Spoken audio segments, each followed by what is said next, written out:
Jemaat yang dikasihi Tuhan, selamat pagi, Shalom.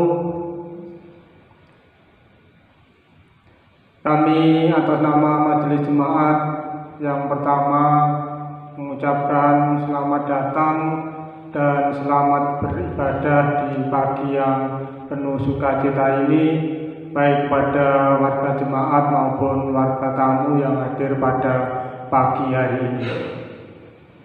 Bapak, Ibu, dan saudara-saudara yang dikasihi Tuhan, penekanan warga jemaat pada pagi hari ini yang pertama, bahwa kita bersama-sama diundang untuk memasuki perjamuan Kudus Paskah yang pada pagi hari ini akan dilaksanakan di rumah masing-masing dan disiarkan secara online. Yang kedua, perlu kami sampaikan kepada seluruh warga jemaat bahwa ibadah Paskah nanti akan dilaksanakan hari Minggu tanggal 12 April 2020, juga akan dilaksanakan di rumah-rumah dan juga akan disiarkan secara online. Selanjutnya, Bapak, Ibu, dan saudara-saudara, liturgi yang kita gunakan pada kebaktian saat ini adalah tata ibadah khusus sebagai respon GKJW terhadap pandemi COVID-19, serta sebagai wujud partisipasi iman GKJW terhadap himbauan pemerintah maupun PGRI dalam menyikapi persebaran virus corona. Bapak, Ibu, dan saudara-saudara, mari kita siapkan hati dan pikiran kita kepada Tuhan. Kita mulai ibadah kita pada pagi hari ini. Bapak, Ibu, dan saudara, kami undang untuk berdiri. Kita pujikan Kidung Jemaat 322. Kita pujikan bait 1 dan 2.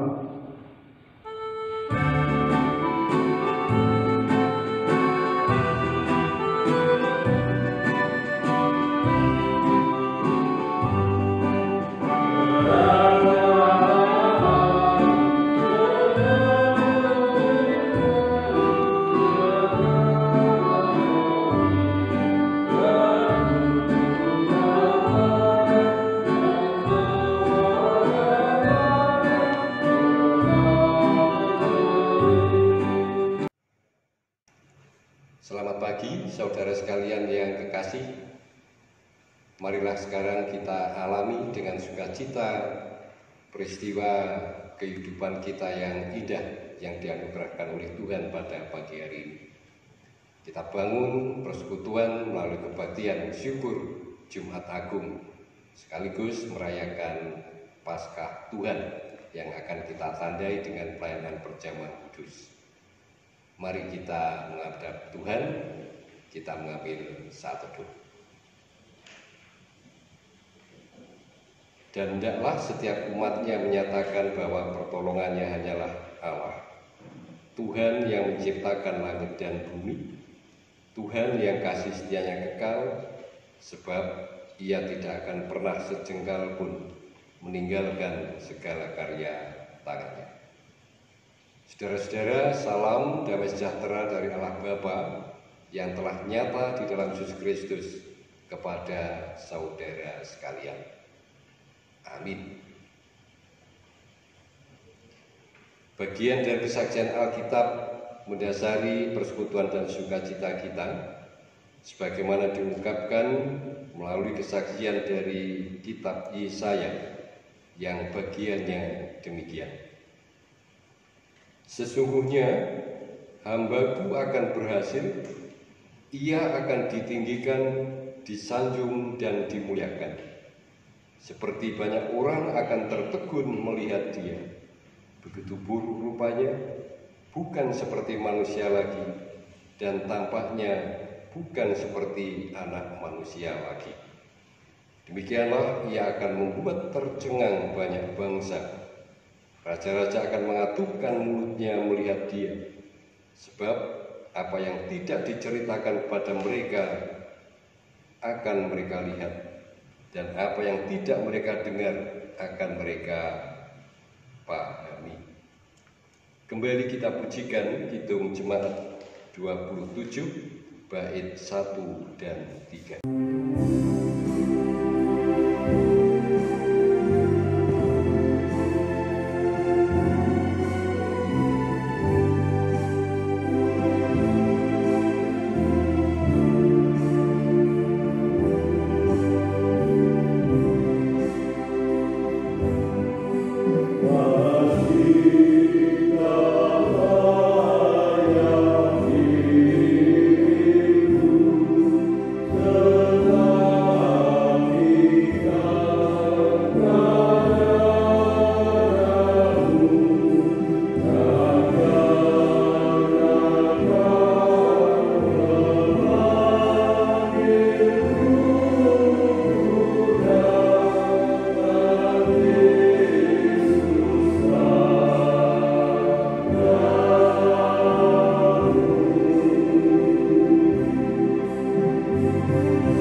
Sidang Jemaat yang kekasih, sekarang sebelum kita melandaskan sukacita persekutuan kita pada saat ini, dengan sejenak merenungkan bagian dari kesaksian Alkitab, marilah kita berdoa, kita mohon bimbingan Tuhan.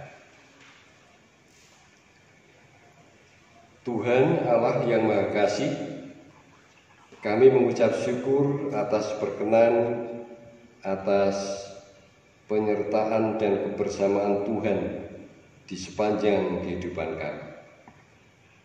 Terima kasih atas pimpinan Tuhan yang senantiasa menguasai kami dan hidup kami. Terlebih ketika kami sungguh-sungguh merasakan dan harus menyadari beragam berkat yang Tuhan percayakan, yang untuk tidak hanya bagi diri pribadi kami, tetapi juga kami bagikan, kami teruskan kepada yang lainnya, kepada siapapun yang ada di lingkungan kami. Ya Allah, kalau pada saat ini kembali Tuhan anugerah kesempatan kepada kami membangun persekutuan meskipun dalam suasana, dalam tempat, serta dalam kebersamaan yang begitu terbatas. Namun kami yakin anugerah Tuhan yang indah, kesetiaan penyertaan Tuhan tetap bersama dengan kami. Ya Bapa, kami akan melandaskan sukacita persekutuan pada pagi hari ini dengan sejenak merenungkan bagian dari kesaksian tentang firman dan karya Tuhan. Bersabdalah kepada kami, ajar kami, teladani kami, hingga hidup dan kelanjutan hidup kami sungguh-sungguh senantiasa sebagaimana yang Tuhan kehendaki.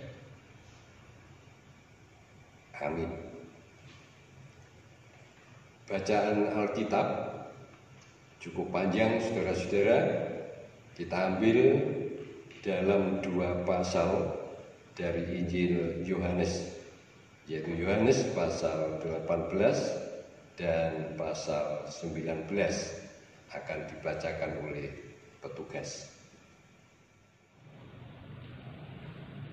Jemaat yang dikasihi Tuhan, kita akan membaca bagian yang pertama dari Yohanes 18 ayat 1 sampai dengan 40.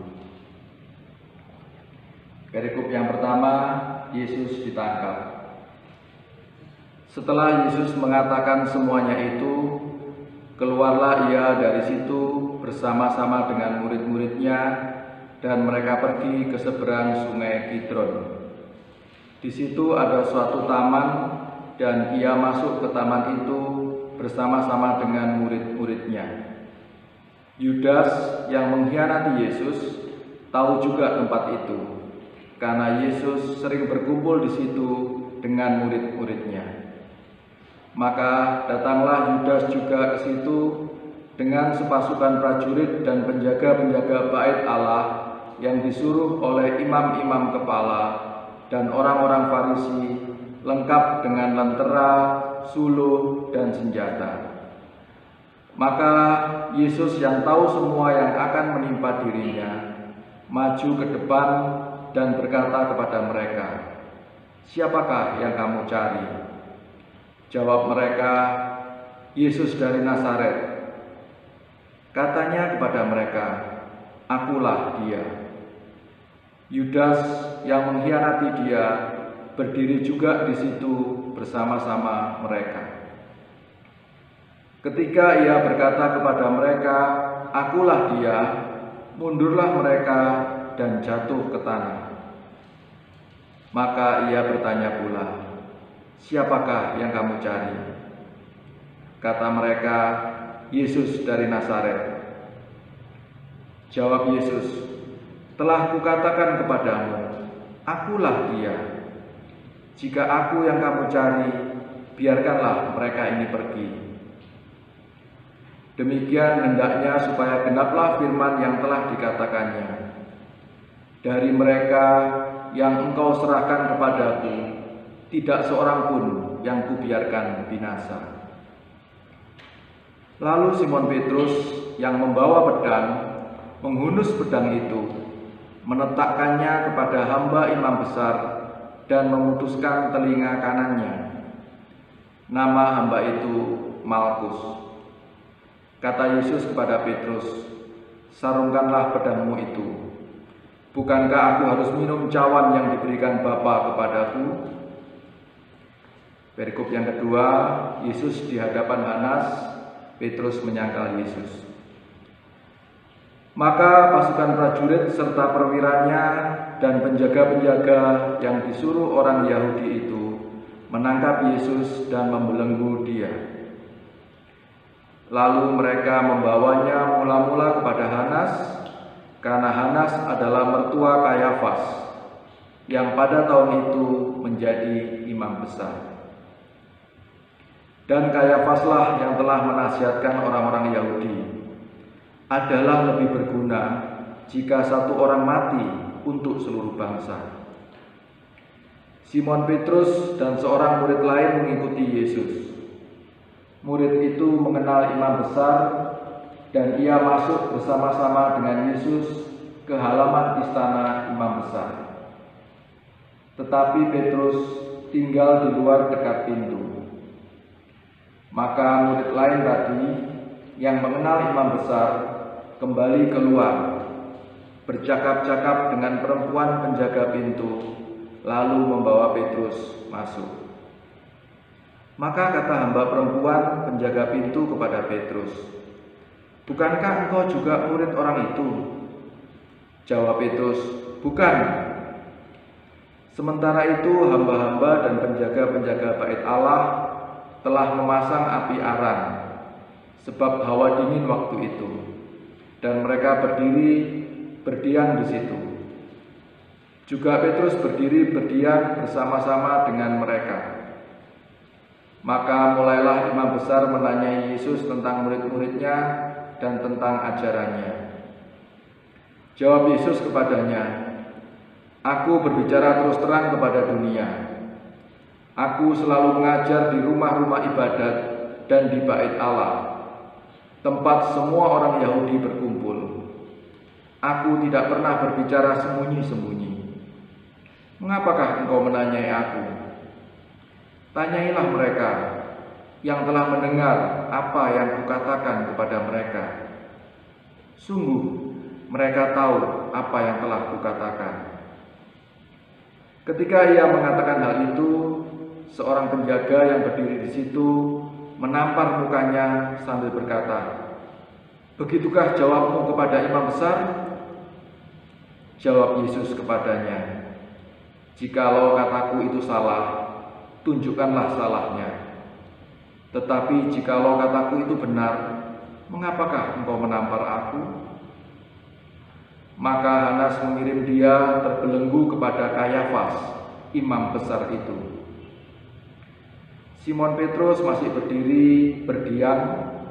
Kata orang-orang di situ kepadanya, "Bukankah engkau juga seorang muridnya?" Ia menyangkalnya, katanya, "Bukan." Kata seorang hamba imam besar, seorang keluarga dari hamba yang telinganya dipotong Petrus, "Bukankah engkau kulihat di taman itu bersama-sama dengan dia?" Maka Petrus menyangkalnya pula, dan ketika itu berkokoklah ayam. Berikutnya, Yesus di hadapan Pilatus. Maka mereka membawa Yesus dari Kayafas ke gedung pengadilan. Ketika itu hari masih pagi. Mereka sendiri tidak masuk ke gedung pengadilan itu supaya jangan menajiskan diri, sebab mereka hendak makan Paskah. Sebab itu Pilatus keluar mendapatkan mereka dan berkata, "Apakah tuduhan kamu terhadap orang ini?" Jawab mereka kepadanya, "Jikalau ia bukan seorang penjahat, kami tidak menyerahkannya kepadamu." Kata Pilatus kepada mereka, "Ambillah dia dan hakimilah dia menurut hukum Tauratmu." Kata orang-orang Yahudi itu, "Kami tidak diperbolehkan membunuh seseorang." Demikianlah hendaknya supaya genaplah firman Yesus yang dikatakannya untuk menyatakan bagaimana caranya ia akan mati. Maka kembalilah Pilatus ke dalam gedung pengadilan, lalu memanggil Yesus dan bertanya kepadanya, "Engkau inikah raja orang Yahudi?" Jawab Yesus, "Apakah engkau katakan hal itu dari hatimu sendiri, atau adakah orang lain yang mengatakannya kepadamu tentang aku?" Kata Pilatus, "Apakah aku seorang Yahudi? Bangsamu sendiri dan imam-imam kepala yang telah menyerahkan engkau kepadaku, apakah yang telah engkau perbuat?" Jawab Yesus, "Kerajaanku bukan dari dunia ini. Jika kerajaanku dari dunia ini, pasti hamba-hambaku telah melawan, supaya aku jangan diserahkan kepada orang Yahudi. Akan tetapi kerajaanku bukan dari sini." Maka kata Pilatus kepadanya, "Jadi engkau adalah raja?" Jawab Yesus, "Engkau mengatakan bahwa aku adalah raja. Untuk itulah aku lahir, dan untuk itulah aku datang ke dalam dunia ini, supaya aku memberi kesaksian tentang kebenaran. Setiap orang yang berasal dari kebenaran mendengarkan suaraku." Kata Pilatus kepadanya, "Apakah kebenaran itu?" Yesus dihukum mati. Sesudah mengatakan demikian, keluarlah Pilatus lagi mendapatkan orang-orang Yahudi dan berkata kepada mereka, "Aku tidak mendapati kesalahan apapun kepadanya. Tetapi pada kamu ada kebiasaan bahwa pada Paskah aku membebaskan seorang bagimu. Maukah kamu supaya aku membebaskan raja orang Yahudi bagimu?" Mereka berteriak pula, "Jangan dia, melainkan Barabas." Barabas adalah seorang penyamun. Jemaat yang dikasihi Tuhan, sebelum kita melanjutkan ke pembacaan berikutnya, Mari kita pujikan kembali Kidung Jemaat nomor 27, kita pujikan bait yang kelima.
Jemaat yang dikasihi Tuhan, kita akan melanjutkan bacaan kita.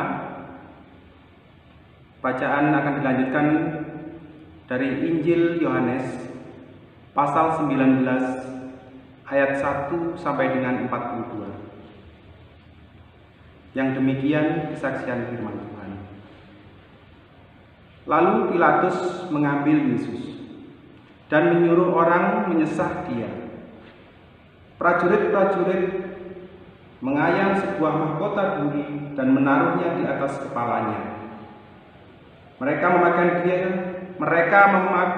memakaikan dia jubah ungu dan sambil maju ke depan mereka berkata, "Salam, hai Raja orang Yahudi." Lalu mereka menampar mukanya. Pilatus keluar lagi dan berkata kepada mereka, "Lihatlah, aku membawa dia keluar kepada kamu, supaya kamu tahu bahwa aku tidak mendapati kesalahan apapun padanya." Lalu Yesus keluar bermahkota duri dan berjubah ungu. Maka kata Pilatus kepada mereka, "Lihatlah manusia itu." Ketika imam-imam kepala dan penjaga-penjaga itu melihat dia, berteriaklah mereka, "Salibkan dia, salibkan dia." Kata Pilatus kepada mereka, "Ambil dia dan salibkan dia, sebab aku tidak mendapati kesalahan apapun padanya."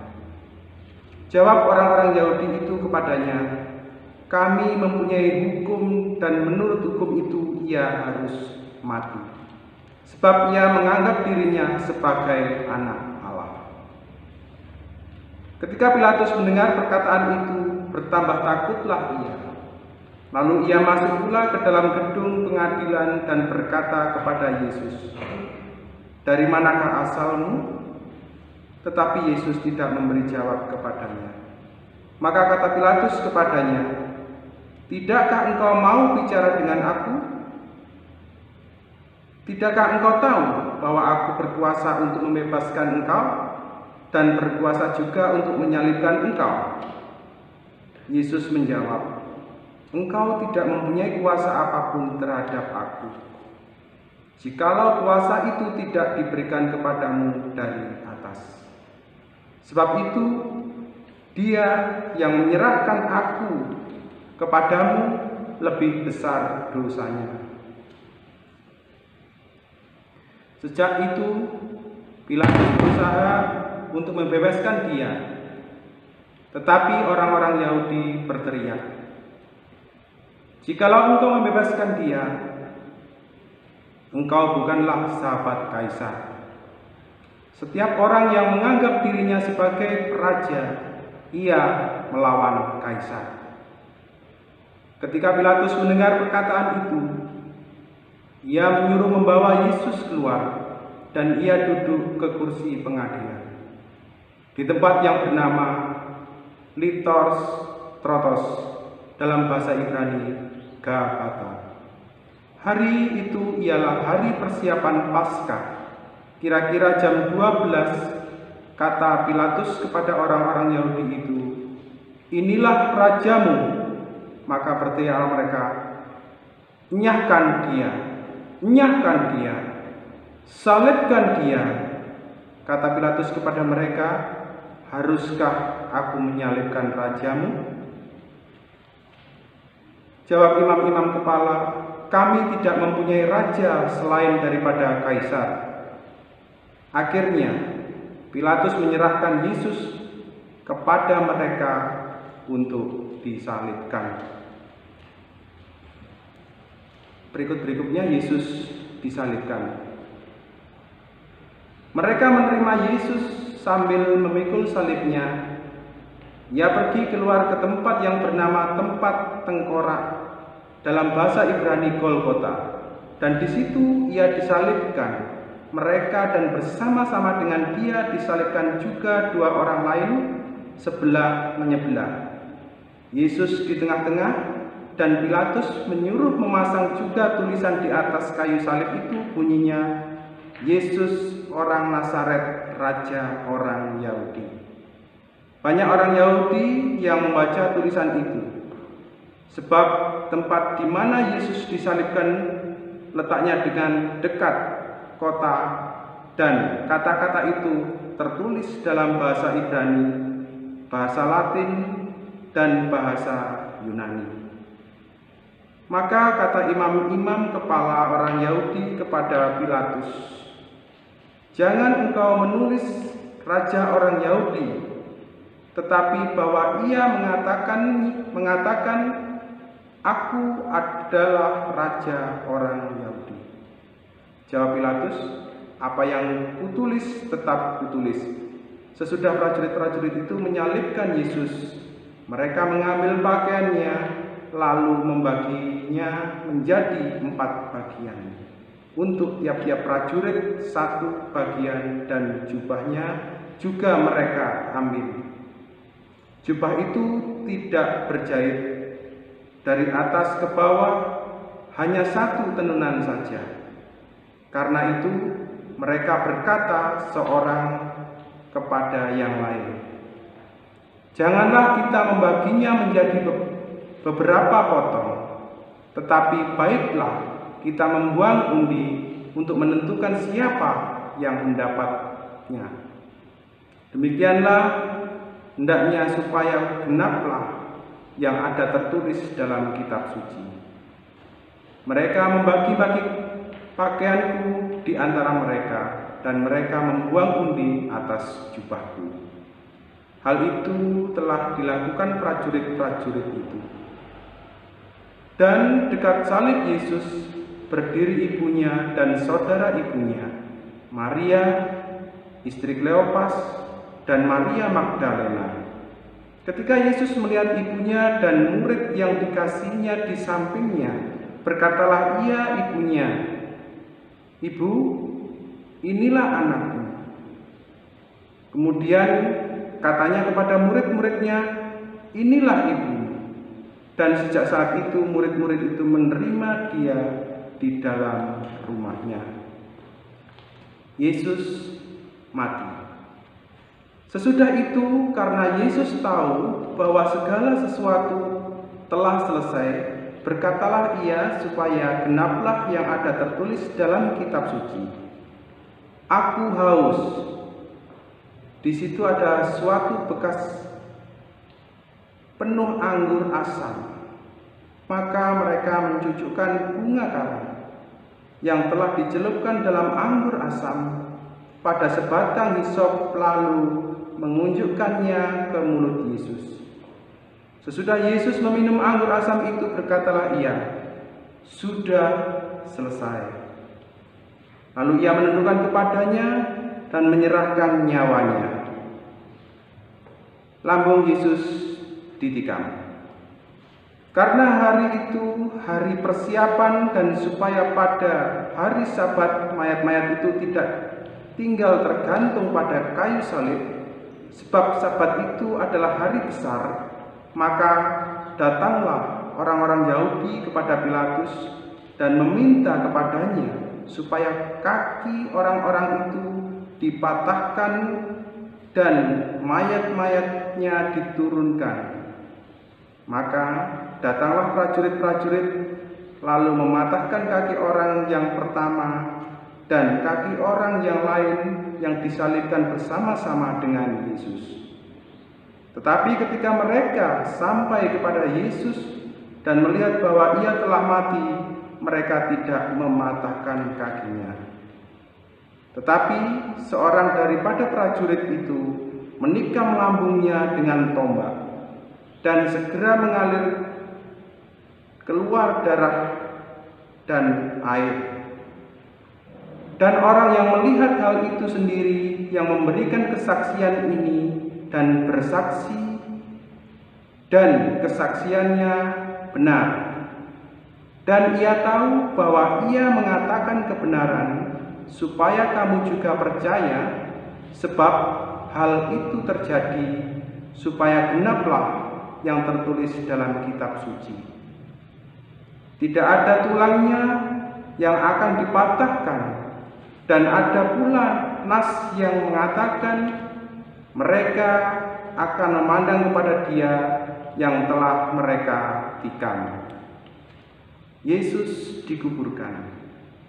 Sesudah itu Yusuf dari Arimatea, ia murid Yesus, tetapi sembunyi-sembunyi karena takut kepada orang-orang Yahudi, meminta kepada Pilatus supaya ia diperbolehkan menurunkan mayat Yesus. Dan Pilatus meluluskan permintaannya itu. Lalu datanglah ia dan menurunkan mayat itu. Juga Nikodemus datang ke situ.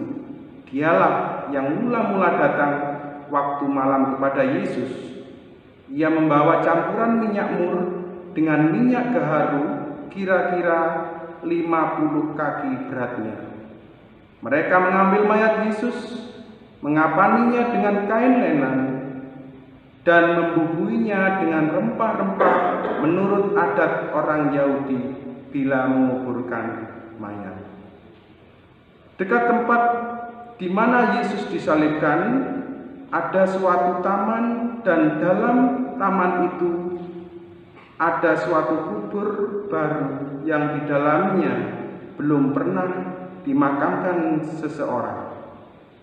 Karena hari itu hari persiapan orang Yahudi, sedang kubur itu tidak jauh letaknya, maka mereka meletakkan mayat Yesus ke situ.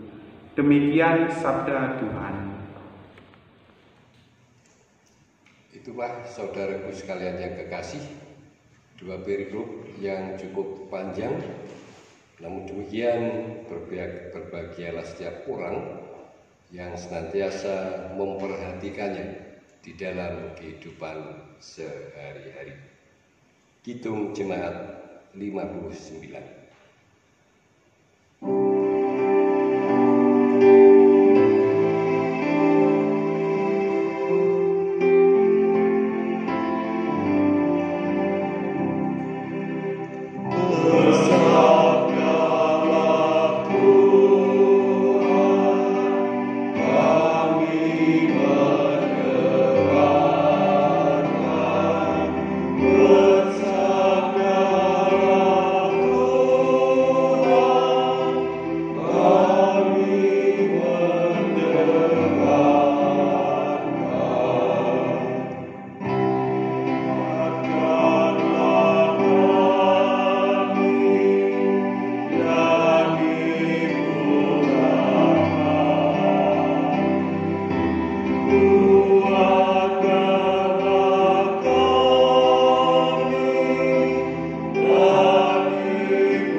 Shalom, saudara sekalian yang kekasih, selamat pagi.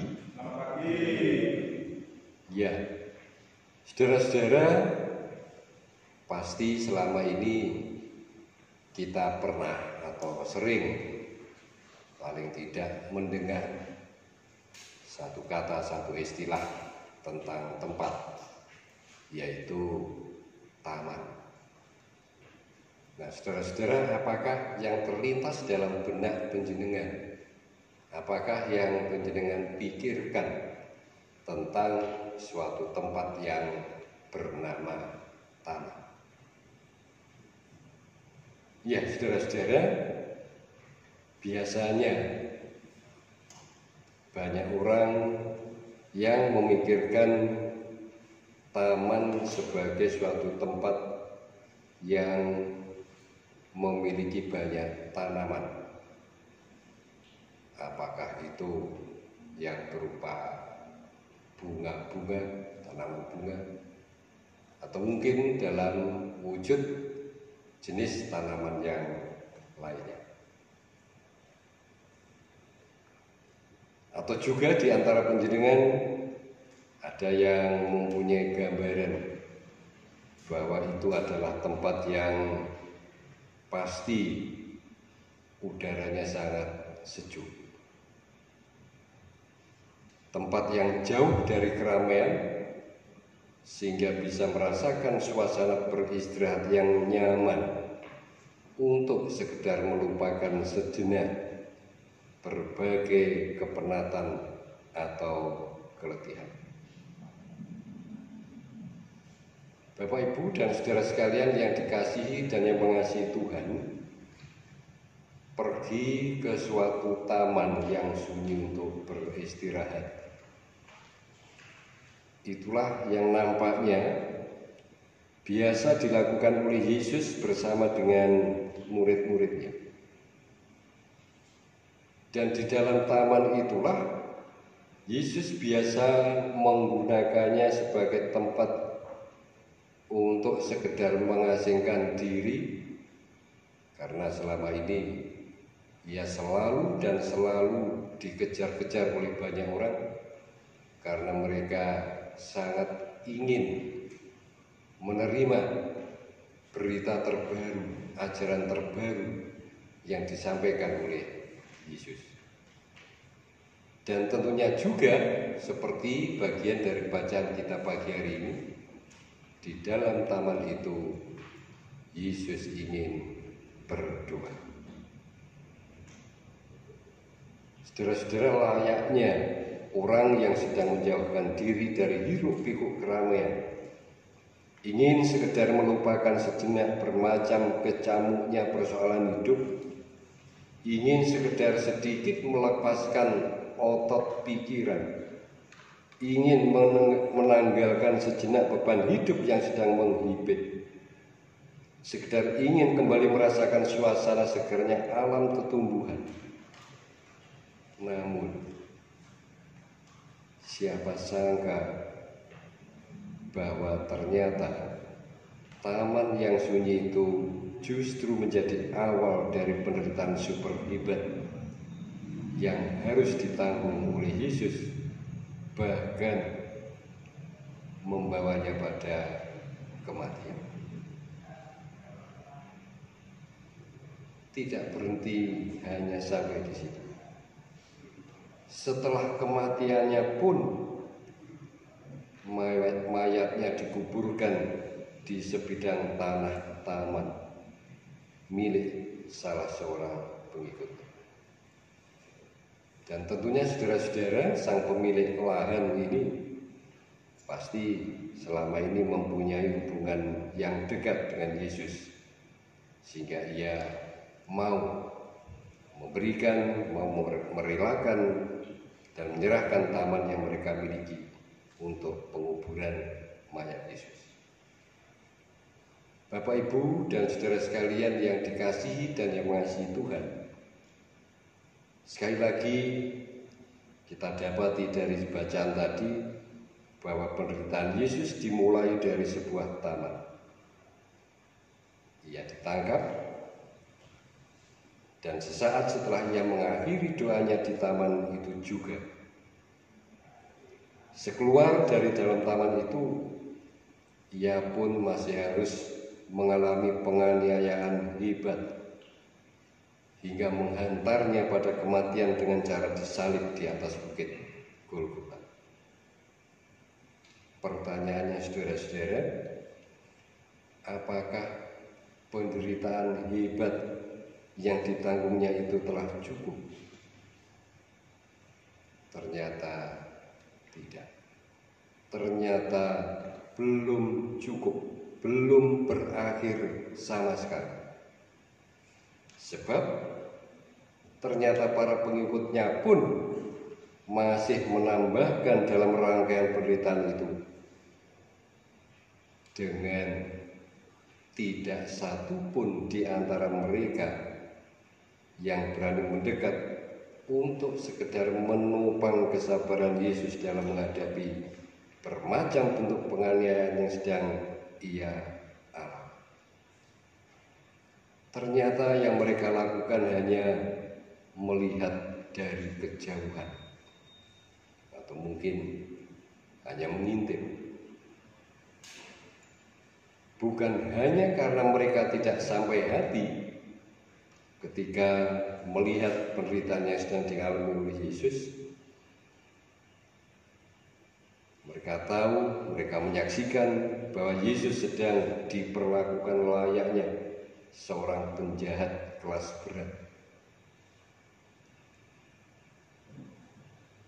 Namun yang terjadi pada para murid, sehingga tidak satu pun di antara mereka yang mau mendekat, mau menolong, ternyata lebih pada rasa ketakutan pada diri mereka. Mengkukek, aku katut dipiloro pisan. Mengkukek, aku katut dipateni pisan. Penderitaan yang dialami oleh Yesus sungguh teramat mengerikan. Namun kita tahu, kepada kita diwartakan bahwa semuanya itu rela dijalaninya. Dan jika Yesus rela mengalami hal yang sangat mengerikan, itu bukan karena ia tidak mampu membela diri, bukan karena ia tidak mampu melawan, bukan karena ia merasa diri sebagai pihak yang lemah, tetapi karena Allah ingin menyatakan kesungguhan kasih-Nya kepada manusia. Bahwa dengan penderitaan yang harus ditanggungnya sendiri itu dimaksudkan untuk menyelamatkan umat yang dipilihnya dari penderitaan hukuman karena dosa atau kejahatan yang telah dilakukannya. Bagian dari Injil Yohanes pasal 3 mencatat, karena begitu besar kasih Allah akan dunia ini, sehingga ia telah mengaruniakan anaknya yang tunggal, supaya setiap orang yang percaya kepadanya tidak binasa, melainkan beroleh hidup yang kekal. Sebab Allah mengutus anaknya ke dalam dunia bukan untuk menghakimi dunia, melainkan untuk menyelamatkannya oleh Dia. Bapak, Ibu, dan saudaraku sekalian yang terkasih,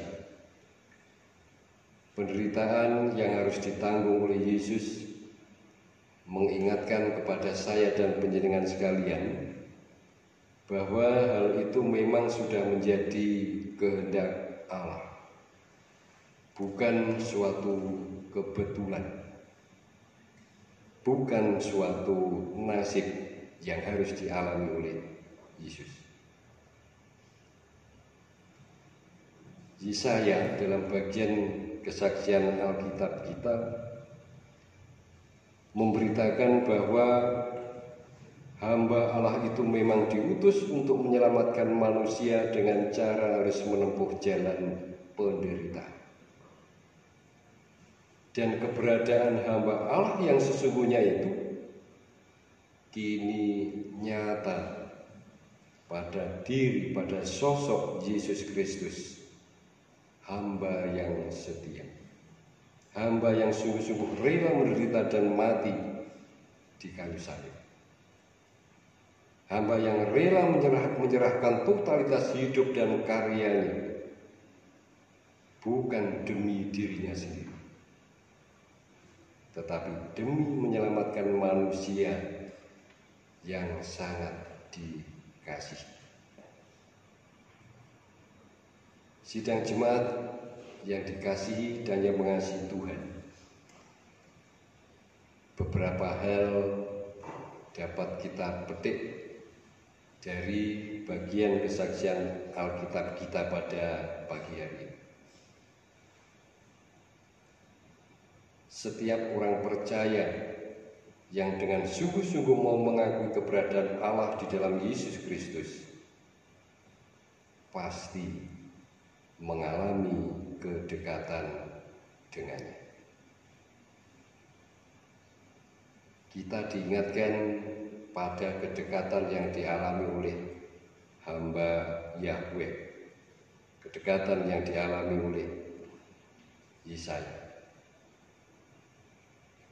Ketika itu Yesaya membuktikan kedekatannya dengan tidak sekedar menjalankan tugas-tugas kenabiannya, tetapi juga sekaligus masuk turut terlibat dalam merintis jalan penyelenggaraan karya keselamatan melalui kehadiran Yesus Kristus. Contoh yang kedua, kedekatan yang dialami oleh Yusuf dari Arimatea. Dia adalah salah satu murid Yesus yang meminta kepada Pilatus agar diperbolehkan menurunkan mayat Yesus dari kayu salib untuk kemudian dikuburkan di sebidang tanah taman miliknya. Dan yang berikut adalah Nikodemus. Ia adalah seorang Farisi, seorang pemimpin agama Yahudi yang juga pernah berjumpa, pernah bercakap-cakap, pernah melakukan perbincangan khusus dengan Yesus, yaitu tentang dilahirkan kembali. Dan saat kematian Yesus, ia datang dengan membawa campuran minyak mur dan gaharu, benda yang ketika itu mempunyai nilai uang yang cukup tinggi. Dan biasanya campuran minyak mur dan gaharu ini digunakan untuk mengurangi bau mayat. Dan itu dilakukan, itu diberikan oleh Nikodemus sebagai wujud kasih dan hormatnya kepada Yesus. Saudara-saudara, kalau kita renungkan lebih lanjut, apa yang dilakukan oleh Nikodemus terhadap Yesus atau mayat Yesus sungguh luar biasa. Keberanian yang bisa dibilang sangat mengkhawatirkan. Betapa tidak, saudara-saudara, sebab apa yang dilakukan oleh Nikodemus terhadap mayat Yesus sangat bertentangan dengan orang-orang Farisi lainnya yang membenci Yesus.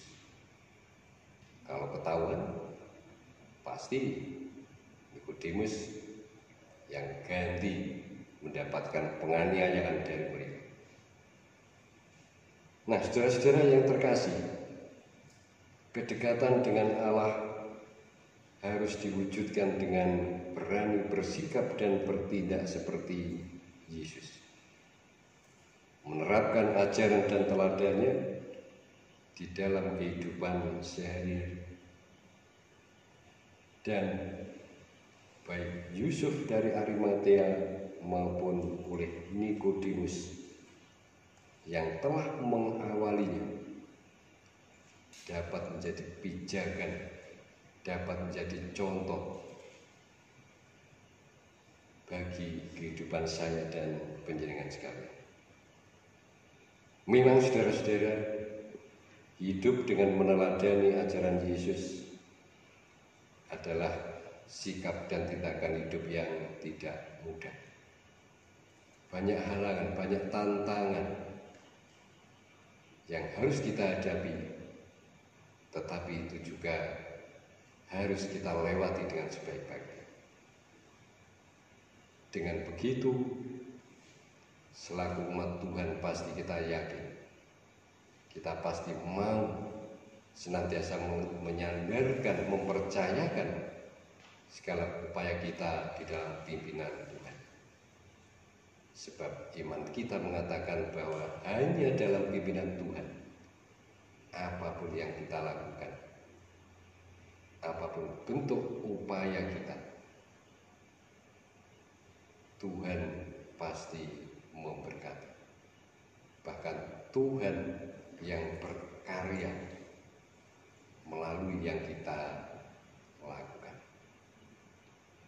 Selamat meneladani karya dan kasih Tuhan di dalam hidup dan kelanjutan hidup kita masing-masing. Kita mengambil saat teduh.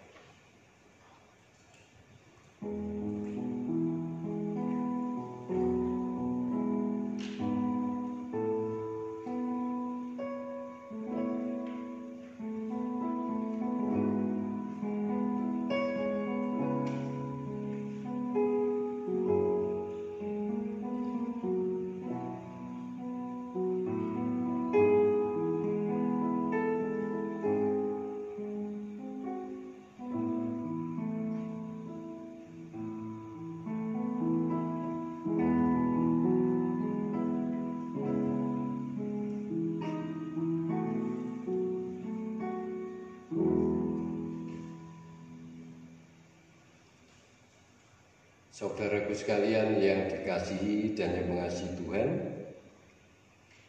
tiba saatnya kita memasuki pelayanan perjamuan kudus, merayakan Paskah atas kebangkitan Yesus Kristus sebagai puncak dari karyanya di dalam menyelamatkan segenap umatnya. Saudara sekalian yang terkasih, sebelum kita menandai perayaan dan sukacita perjamuan kudus ini, mari kita melihat kembali hal-hal yang terjadi, hal-hal yang kita alami, hal-hal yang kita lakukan di sepanjang kehidupan kita selama ini. Dengan demikian, biarlah kita sekalian, saya dan panjenengan semua, dilayakkan oleh Tuhan untuk menerimanya. Mari kita berdoa. Allah Bapa, kembali kami menghampirimu. Kami mengucap syukur, kami berterima kasih atas sabda yang Tuhan nyatakan kepada kami pada pagi hari ini. Tolong kami, pimpin kami, kuasai kami untuk mewujudkan keteladanan Tuhan, mewujudkan ajaran Tuhan dalam hidup dan kelanjutan hidup kami sebagaimana yang Tuhan kehendaki. Lebih dari itu ya Allah, sebelum kami memasuki pelayanan perjamuan kudus, kami pun menyerahkan hati, pikiran dan hidup kami masing-masing. Biarlah Tuhan yang menguasai kami, baik para pelayan maupun yang dilayani, sungguh-sungguh memaknai anugerah Tuhan yang indah ini secara benar. Dengan demikian, apapun yang kami siapkan dan lakukan di sepanjang pelayanan khusus ini benar-benar mengarahkan hati, pikiran dan hidup kami masing-masing hanya bagi kemuliaan Tuhan. Di dalam Yesus Kristus kami bersyukur. Amin. Saudara, marilah kita siapkan hati kita masing-masing. Kita masuki pelayanan ini dengan sukacita. Kita sambut dengan memuji Tuhan dari Kidung Jemaat 368 bait 1.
disiapkan oleh majelis jemaat kita roti dan anggur yang menjadi sarana untuk layanan perjamuan kudus pada pagi hari ini.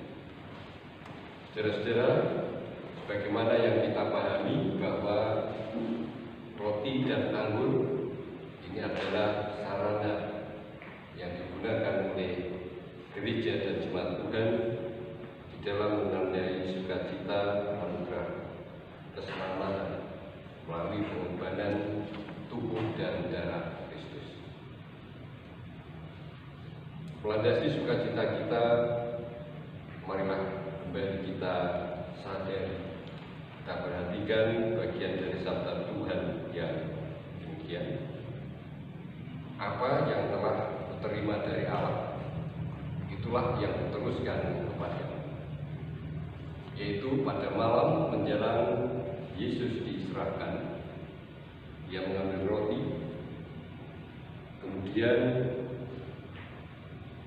ia mengucap syukur, dan sambil memecah-pecahkan roti itu ia berkata, "Inilah tubuhku yang telah dipecah-pecahkan oleh karena kamu. Terimalah dan makanlah. Jadikanlah itu sebagai peringatan akan aku." Demikian juga sesudah ia makan, ia mengambil cawan yang berisi anggur,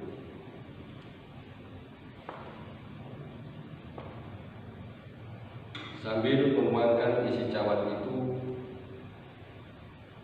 ia berkata, "Cawan ini adalah cawan perjanjian baru yang telah dimeteraikan dengan darah. Inilah darahku yang telah dicurahkan oleh karena kamu demi pengampunan dosa. Terimalah dan minumlah, perbuatlah ini menjadi peringatan akan aku."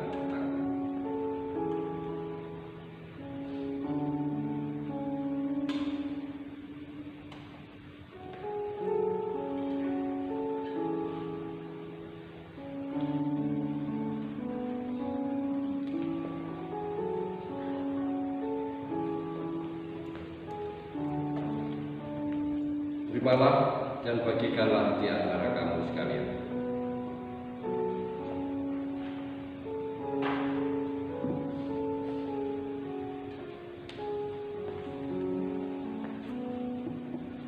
Terimalah dan bagikanlah di antara kamu sekalian.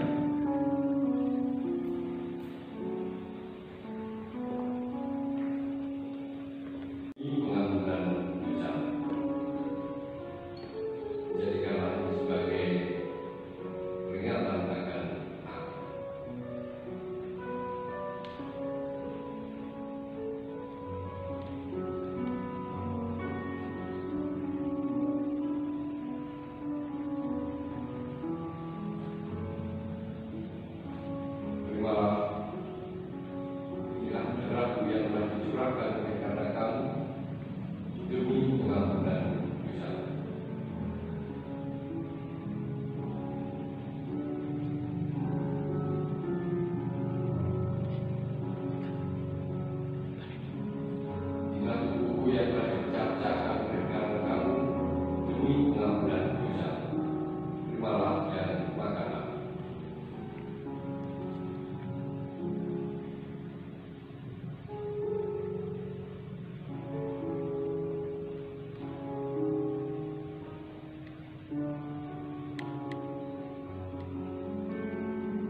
dipecah-pecahkan oleh karena kamu demi pengampunan dosa. Terimalah dan makanlah.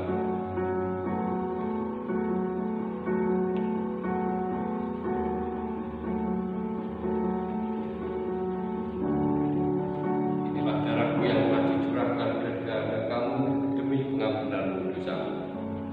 Terimalah dan minumlah.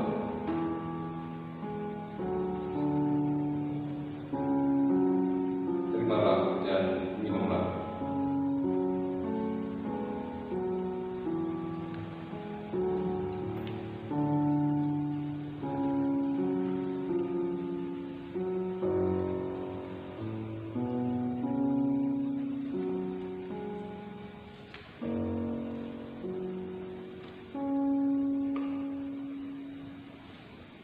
Saudara sekalian yang dikasihi dan yang mengasihi Tuhan, demikianlah anugerah perjamuan kudus yang diberikan kepada kita hingga hari ini. Sebelum kita undur dari meja perjamuan ini, terimalah berita anugerah dan petunjuk hidup baru, hingga hidup dan kelanjutan hidup kita benar-benar bermakna, baik bagi diri kita maupun bagi siapa saja yang ada di lingkungan kita. Demikian bagian dari kesaksian Alkitab menyampaikan, Aku memanggil langit dan bumi menjadi saksi terhadap kamu pada hari ini. Kepadamu kuperhadapkan kehidupan dan kematian, berkat dan kutuk. Pilihlah kehidupan, supaya engkau hidup, baik engkau maupun keturunanmu. Amin. Saudara-saudara, berlandaskan kesaksian dan pelayanan yang kita alami pada pagi hari ini, marilah kita kembali membagi keyakinan kita kepada Tuhan. Saudara-saudara, saya undang berdiri. Kita ungkapkan pengakuan iman rasmi yang rumusannya demikian. Aku percaya pada Bapa yang berkuasa, paling benar, dan pada Yesus Kristus, Anaknya yang tunggal Tuhan kita, yang dikandung daripada Roh Kudus, lahir dari anak Maria, yang menderita dalam pemerintahan Pontius Pilatus, disalibkan, mati dan dikuburkan, turun ke dalam kerajaan Allah. Pada hari yang ketiga, bangkit pula dari antara orang mati, naik ke surga, duduk di sebelah kanan Allah Bapa yang Maha Kuasa, dan akan datang dari sana untuk menghakimi orang yang hidup dan yang mati. Aku percaya pada Roh Kudus, gereja yang kudus dan satu, persekutuan orang kudus, pengampunan dosa, kebangkitan dari dan hidup yang kekal. Amin. Silakan.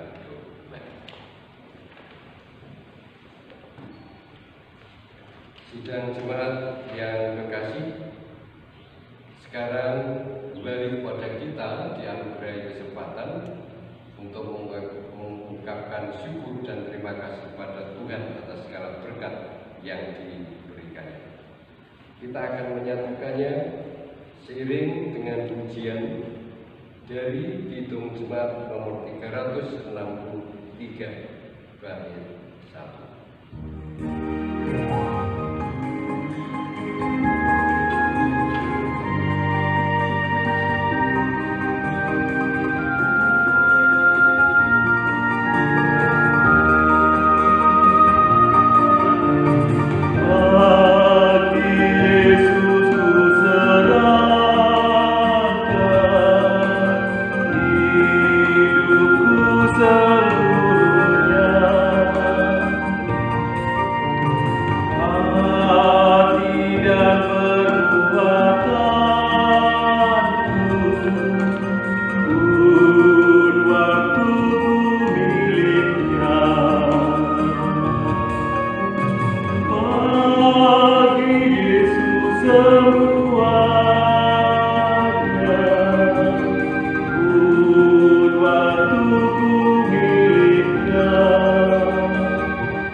Bagi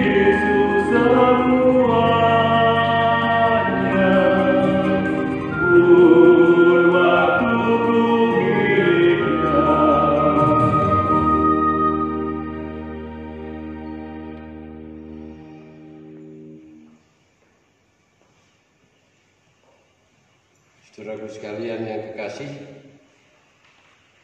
menjelang berakhirnya pelayanan pada pagi hari ini, marilah kita serahkan kepada Tuhan semua yang kita lakukan di sepanjang pelayanan dan ibadah syukur pada pagi hari ini kepada Tuhan. Mari kita berdoa. Tuhan Allah Bapa, inilah kami, inilah umat-Mu yang pada pagi hari ini Tuhan satukan di dalam pelayanan, di dalam kami mewujudkan sukacita karena anugerah yang Tuhan percayakan kepada kami. Secara khusus, pelayanan perjamuan kudus menandai sukacita kami atas karya Tuhan di dalam Kristus, menganugerahkan kepada kami keselamatan. Bapa, jangan biarkan kami menghentikan anugerah keselamatan itu hanya untuk diri pribadi kami, tetapi kami mau mempersaksikan, memberitakan kepada setiap orang, kepada setiap jiwa yang belum mengenal Engkau. Melalui sikap, tutur kata, dan perbuatan nyata kami, Tuhan pakai sehingga kami senantiasa layak menjadi bagian warga, keluarga, dan kerajaan. Ya Bapa, terima kasih atas berkat yang Tuhan anugerahkan hingga kebutuhan hidup kami pun tercukupi. Dan pada saat ini, sebagian kami sisihkan, kami nyatakan sebagai ungkapan syukur dan terima kasih. Persembahan yang kami serahkan, Tuhan sucikan, Tuhan pakai sebagai sarana bagi penyelenggaraan kegiatan dan pelayanan yang ada di gereja dan jemaat-Mu. Kami serahkan saudara-saudara kami yang Tuhan pakai untuk menata, anugerah kepada setiap mereka ketulusan, sukacita, dan kebijakan. Bapa, kami menyerahkan saudara-saudara kami, orang tua kami yang hingga saat ini harus mengalami kelemahan fisiknya, yang sakit dalam pergumulan atau apapun bentuk tantangan dan persoalan. Tuhan campur tangan, Tuhan berkati hingga solusi-solusi dapat mereka alami dengan baik. Bapa, secara khusus juga kami serahkan upaya-upaya yang kami alami, terlebih pada diri saudara-saudara kami dalam menghadapi, dalam berupaya mengatasi persebaran virus corona. Anugerah kepada setiap mereka kekuatan, kesehatan, sukacita, penghiburan, apapun yang mereka lakukan dan dapati, itu semua pasti hanya bagi kemuliaan Tuhan saja. Karena itu jangan biarkan apabila di antara mereka ada yang karena ingin menunjukkan kemampuan manusiawi. Tuhan Allah Bapa, kami akan mengakhiri pelayanan pada hari ini. Untuk selanjutnya, apabila di antara kami ada yang masih harus melanjutkan tugas dan kewajiban, kami serahkan keberadaan kami hanya di dalam pimpinan, kuasa, dan kasih Yesus Kristus. Itulah doa dan syafaat kami, hanya kepadamu kami serahkan. Amin. Saudara-saudara yang dikasihi dan yang mengasihi Tuhan, tiba saatnya kita akan mengakhiri kebaktian kita. Kita akan kembali melakukan dan melanjutkan aktivitas yang dipercayakan oleh Tuhan. Dan marilah semuanya itu kita alami dengan sukacita dan dengan lebih baik lagi. Kita nyanyikan Kidung Jemaat nomor 364 bait 1.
Kita memohon dan menerima berkat Tuhan.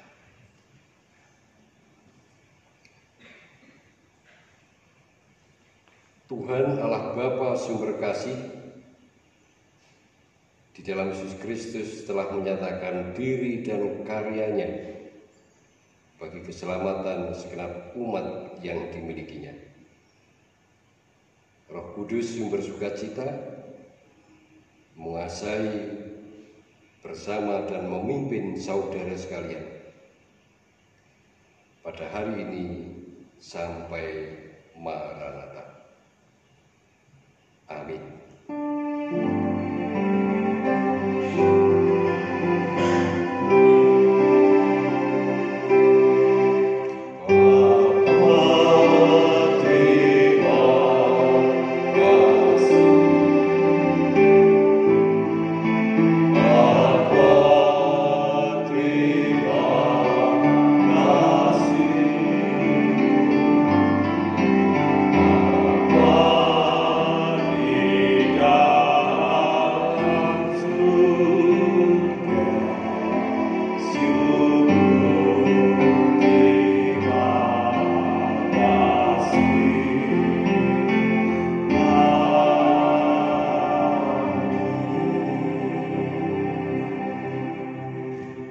Silakan duduk kembali. Selamat pagi dan selamat menjalani aktivitas yang dianugerahkan oleh Tuhan. Tuhan